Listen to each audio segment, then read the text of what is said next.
فاعوذ باللہ من الشیطان الرجیم بسم اللہم صلی علی سیدنا محمد وعلی آل سیدنا محمد وبارک وسلم علیہ۔ ذات محترم، آپ جانتے ہیں کہ آج ذو الحج کی 2 تاریخ ہے اور یہ اسلامی سال کا یہ آخری مہینہ ہے۔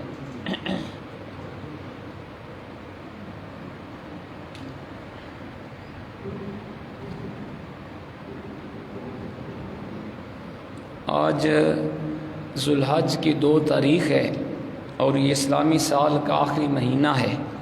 یہ مہینہ ہمیں اللہ تعالیٰ کے ایک عظیم نبی جد الانبیاء حضرت ابراہیم خلیل اللہ علی نبینا علیہ الصلاۃ والسلام کی یاد دلاتا ہے۔ وہ ابراہیم علیہ السلام جنہوں نے اپنے رب کے رضا کے لیے اپنی جان، مال، اولاد، تن، من، دھن، ہر شے قربان کر دی۔ تو یہ مہینہ ہمیں حضرت ابراہیم علیہ السلام اور اسماعیل علیہ السلام کی عظیم قربانی کی یاد بھی دلاتا ہے۔ اس لیے حضور کی امت کے کئی خوشبخت حضرات ہر سال جن کو اللہ توفیق دیتا ہے وہ قربانی کی سنت کو ادا کرتے ہیں۔ تو اس لیے میں نے مناسب سمجھا کہ ہم یہ جو چند دن ہیں ان میں قربانی کے فضائل، قربانی کے مسائل، قربانی کے وجوب کی شرائط، جو اہم مسائل ہیں، ہم چند دنوں میں اللہ کی توفیق سے ان کو پڑھیں گے۔ کیونکہ بعض اوقات ایسا بھی ہوتا ہے کہ ایک شخص کے اوپر قربانی واجب ہوتی ہے لیکن اسے پتہ نہیں ہوتا، وہ مسائل نہیں جانتا، قربانی کی شرائط نہیں جانتا، وہ سمجھتا ہے کہ میرے اوپر واجب نہیں ہے، تو اس لیے وہ گنہگار ہوتا ہے۔ تو یہ مسائل سیکھنا بھی یہ ضروری ہے۔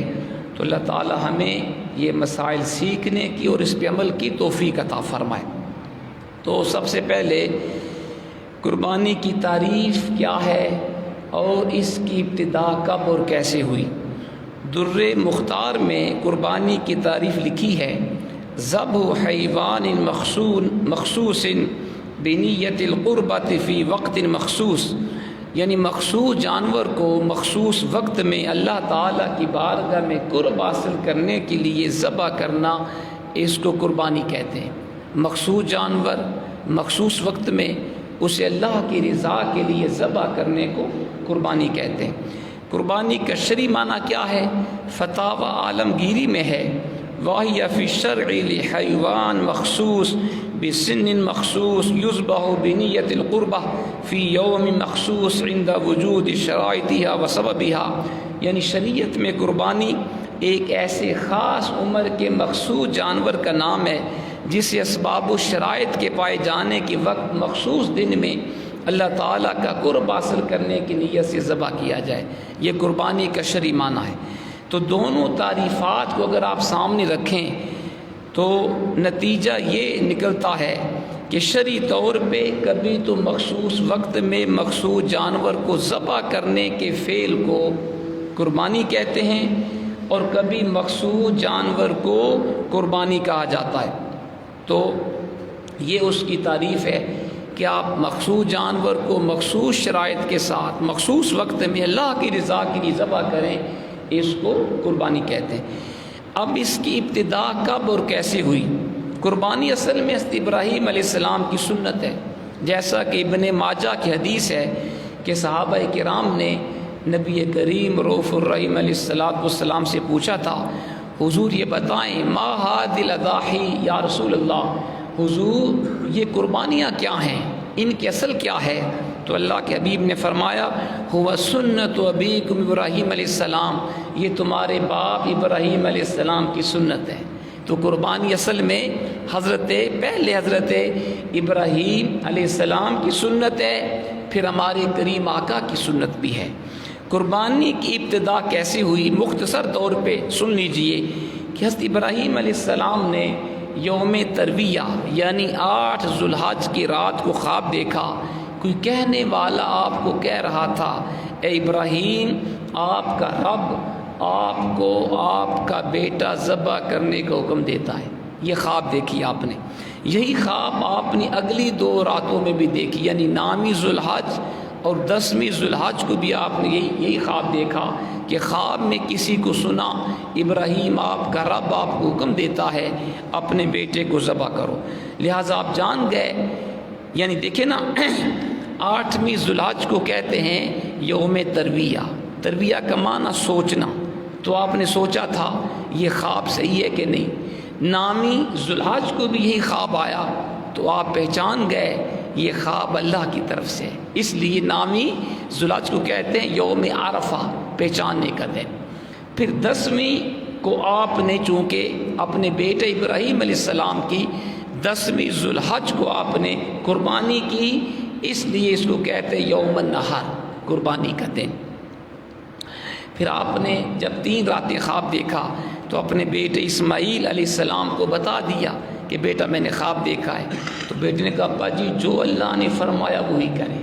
پھر آپ وادی منا میں تشریف لے گئے اور اپنے بیٹے کو بشانے کے بل لٹا دیا، اور پھر آپ نے اپنے بیٹے کو اللہ کی رضا کے لیے ذبح کیا اور اپنے بیٹے کو پیشانی کے بل لٹایا تاکہ میں اپنے بیٹے کا چہرہ دیکھ نہ پاؤں، تاکہ محبت پدری کی وجہ سے کہیں اللہ کے حکم کو پورا کرنے میں فرق نہ آ جائے.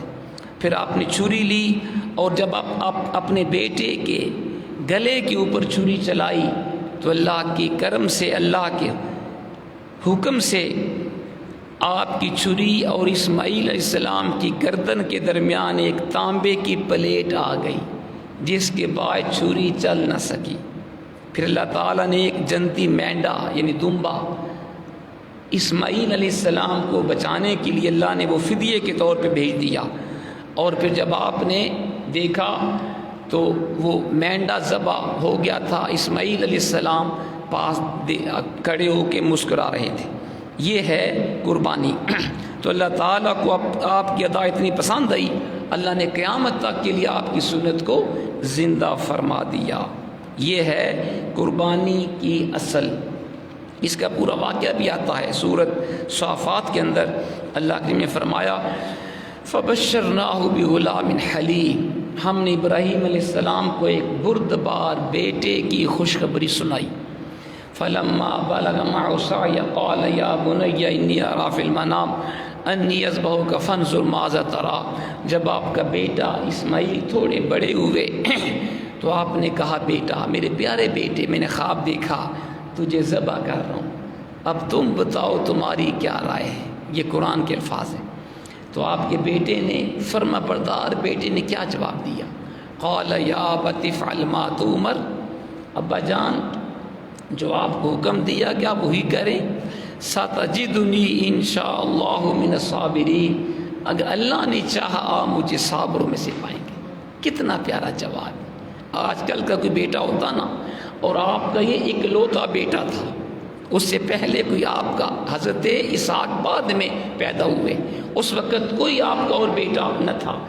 آج کل کا کوئی بیٹا ہوتا کیا جواب دیتا؟ ابا تیرا دماغ فیل ہو گیا، تو پاگل ہو گیا، اللہ نے تجھے آخری یعنی آپ کی اس وقت عمر 100 سال کے آگے پیچھے تھی. تو کتنا آج کل کا بیٹا کیسے عجیب جواب سوال کرتا، لیکن وہ اللہ کے خلیل کا فرزند تھا. کہ ابا جی جو اللہ نے فرمایا وہی کریں، اگر اللہ نے چاہا مجھے صابروں میں سے پائیں گے. سبحان اللہ. فلما اسلما وتلہ الجبین، پھر باپ بیٹے دونوں نے اپنے رب کے حکم کے سامنے سر تسلیم خم کر دیا اور باپ نے بیٹے کو پیشانی کی بل لٹا دیا، یعنی چہرہ زمین کی طرف کیا تاکہ چہرہ دے کہ مجھے رحم نہ آئے. وَنَادَيْنَاهُ يَا إِبْرَاهِيمُ، اللہ نے فرمایا ہم نے آواز دی اے ابراہیم قد صدقت الرؤيا انا كذلك نجزي المحسنین، آپ نے اپنا خواب سچا کر دکھایا، آپ نے بچہ ذبح کر دیا، ہم نے آپ کے بیٹے کو بچا لیا. کیوں؟ اللہ کریم جانتا تھا یہ تو میرا خلیل ہے، یہ تو میرا دوست ہے، یہ تو میرے حکم کے مطابق ہر شے ذبح کر، ہر شے قربان کر دے گا. لیکن اگر اس نے اپنا بچہ ذبح کر دیا تو بچے ذبح کرنا نبی کی سنت قرار پائے گا، پھر قیامت تک کون ہوگا اتنا بہادر بندہ جو اپنے ہاتھوں سے اپنا بچہ ذبح کرے؟ کسی نے نہیں کرنا تھا، تو اللہ نے ہم جیسے گناہ گاروں کے لیے آسانی فرما دی، اسماعیل علیہ السلام کو بچا لیا، اور قرآن نے کہا اِنَّا كَذَلِكَ نَجْزِي الْمُحْسِنِينَ، اے میرے ابراہیم خلیل، ہم اسی طرح احسان کرنے والوں کو بدلہ دیتے ہیں۔ ان ھذا لہو البلاء المبین، یہ بڑا امتحان تھا، بہت بڑی آزمائش تھی۔ وفدیناہ بذبح عظیم، اور ہم نے آپ کے بیٹے کو ذبح عظیم کے بدلے بچا لیا۔ وترکنا علیہ فی الآخرین، اور ہم نے آپ کی سنت کو بعد میں آنے والوں کے لیے چھوڑ دیا۔ سلام علی ابراہیم، ابراہیم علیہ السلام کے اوپر سلامتی ہو۔ کذالک نجزی المحسنین، ہم اسی طرح احسان کرنے والوں کو بدلہ دیتے ہیں۔ یہ ہے پورا واقعہ جو قرآن پاک نے بیان کیا۔ تو یہ قربانی حضرت ابراہیم علیہ السلام کی سنت ہے پہلے، پھر ہمارے پیارے آقا علیہ السلام اور صحابہ کرام کی سنت بھی ہے۔ جامع ترمذی کے اندر حدیث پاک ہے، حضرت عبداللہ بن عمر رضی اللہ تعالی عنہما فرماتے ہیں کہ رسول پاک علیہ السلام مدینہ پاک میں حضور ہجرت کے بعد 10 سال قیام پذیر رہے، اور آپ ہر سال قربانی ادا کرتے رہے۔ یعنی حضور نے مدینہ پاک میں تشریف لانے کے بعد تا دم وصال آپ نے ہر سال قربانی کی ہے۔ تو یہ ہمارے پیارے آقا کی سنت بھی ہے۔ اور ابن ماجہ میں حدیث ہے، محمد بن سرین رضی اللہ تعالیٰ عنہ روایت کرتے ہیں، عبداللہ بن عمر سے آپ نے پوچھا کیا قربانی واجب ہے؟ تو آپ نے جواب دیا رسول پاک علیہ السلام نے قربانی کی، حضور کے صحابہ نے بھی قربانی کی، اور یہی سنت جاری ہے۔ تو قربانی کرنا یہ سنت مؤکدہ ہے۔ اب سنیں اس کا ثواب کیا ہے۔ احادیث کے اندر قربانی کی بے شمار فضائل بیان ہوئے، چند حدیث طیبہ سن لیں۔ حضرت سیدہ ام المومنین عائشہ صدیقہ رضی اللہ تعالی عنہا کی روایت ہے کہ رسول پاک علیہ السلام نے فرمایا یوم نحر یعنی 10ویں ذو الحج میں ابن آدم کا کوئی عمل اللہ کی بارگاہ میں خون بہانے سے زیادہ پیارا نہیں ہے، اور وہ جانور قیامت کے دن اپنے سینگ، بال اور کھروں کے ساتھ آئے گا، اور قربانی کا خون زمین پر گرنے سے پہلے اللہ تعالیٰ کے نزدیک مقام قبولیت کو حاصل کر لیتا ہے۔ لہذا تم خوش دلی سے قربانی کرو۔ اس سے پتہ چلا کہ 10ویں ذو الحج کو یعنی عید الضحیٰ کے دن قربانی سے افضل اللہ کی بارگاہ میں کوئی اور عمل نہیں ہے۔ سب سے افضل عمل 10ویں ذو الحج کو قربانی کرنا ہے۔ اور جو جانور انسان ذبح کرتا ہے وہ قیامت کے دن وہ جانور آئے گا اپنے بالوں کے ساتھ، سینگوں کے ساتھ، کھروں کے ساتھ، اور قربانی کے خون کا قطرہ زمین پر گرنے سے پہلے اللہ کریم قربانی قبول فرما لیتا ہے۔ ٹھیک ہے۔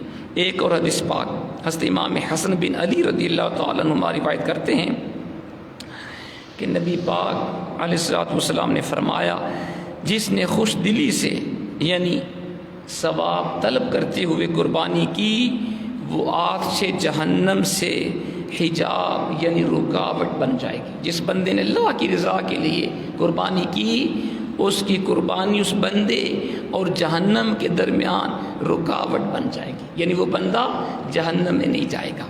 ایک اور حدیث پاک حضرت عبداللہ بن عباس کی روایت ہے کہ رسول پاک علیہ السلام نے فرمایا جو روپیہ عید کے دن قربانی میں خرچ کیا گیا اس سے زیادہ پیارا پیسہ کوئی نہیں، اس سے افضل پیسہ رقم اللہ کی بارگاہ میں وہ ہے خرچ کی جائے۔ ایک اور حدیث پاک زید بن ارقم کی روایت ہے کہ صحابہ کرام نے اللہ کے حبیب سے پوچھا حضور یہ فرمائیں قربانیاں کیا ہیں؟ آپ فرمائے تمہارے باپ ابراہیم علیہ السلام کی سنت ہے۔ پوچھا حضور اس میں ثواب کیا ہے؟ تو آپ نے فرمایا ہر بال کے بدلے نیکی ہے، ہر بال کے بدلے نیکی ہے۔ عرض کیا حضور اون کا حکم کیا ہے؟ فرمایا اون کے بھی ہر بال کے بدلے نیکی ہے۔ اس کا پتہ چلا کہ کہ جانور کے جسم کے اوپر جتنے بال ہوتے ہیں اللہ ہر بال کے برابر قربانی کرنے والے کو نیکیاں عطا فرماتے ہیں۔ تو آپ اندازہ لگائیں ایک جانور کے جسم کے بال ہم گن نہیں سکتے، اتنی نیکیاں اللہ تعالیٰ قربانی کرنے والوں کو عطا فرماتا ہے۔